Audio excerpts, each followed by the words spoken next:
So what is up with all these misconceptions about Mormonism?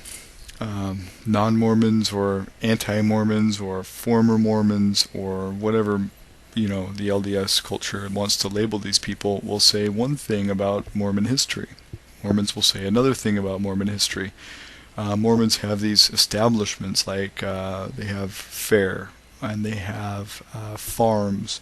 They have all these apologetic groups. Some of them are backed by Brigham Young University. Some of them are backed by, other fundage. But there's some pretty intricate disputes to these claims, and they're presented by Mormons, and vice versa. There is also very interesting claims by these historians and non-Mormons about Mormon history. So, what is the truth of Joseph Smith having a bank? Did he have a bank?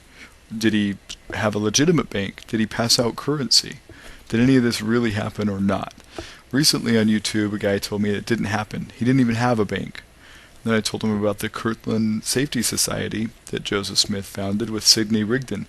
And he came back, he says, oh, yes, okay, so he did have a bank. In 1837, Joseph Smith started this bank. But he didn't do anything with it. He didn't even print out money. And so I said, yeah, he printed out a lot of money. You can actually still buy this money on the internet. You can actually go to rare coin shops and buy this money. It's legitimate. It's signed by Joseph Smith, and it was money he printed that he didn't, legally print, because he didn't get a charter from the government. It wasn't authorized by the government, and he didn't have any money to back it up. So Joseph Smith and Sidney Rigdon went to jail on this. So, at least 7 times Joseph Smith went to jail within a 4-month period of time, in fact. So let me give you some reference points. I don't want you just to take my word for it. This is easily verified. You can go different places on the internet. Wikipedia is one. You can research this on Mormon sites. You can research this on non-Mormon sites. Earlier I mentioned Fair Wiki, which is, and I'm going to get this for you, it's en.fairmormon.org/Kirtland_Safety Society, Kirtland_Safety Society.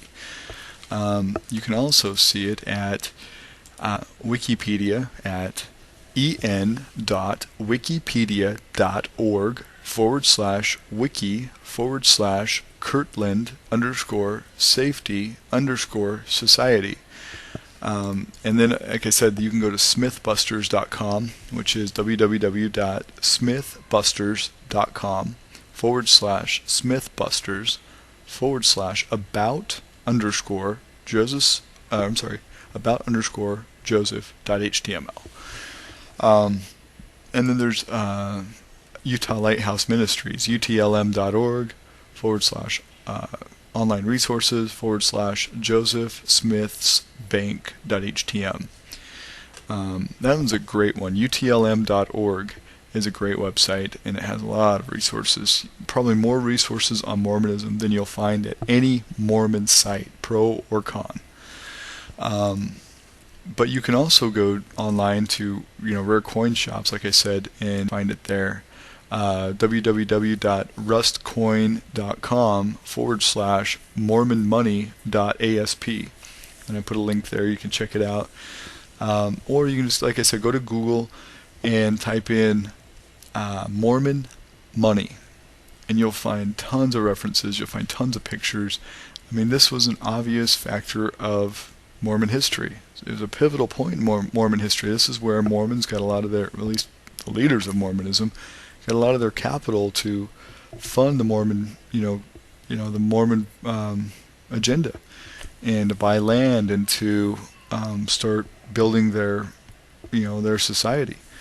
Without a lot of these scandalous little transactions, Mormonism probably would have been nothing more than, I don't want to say, some obscure group, but it would have came and gone. I'm sure it wouldn't have gotten as much momentum as it has now. I mean, Mormonism is like the Mormon Church is one of the richest churches per capita in the world.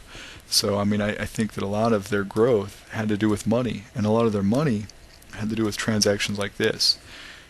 Joseph Smith gets turned down for a bank charter from the government, so he prints money anyway, funny money.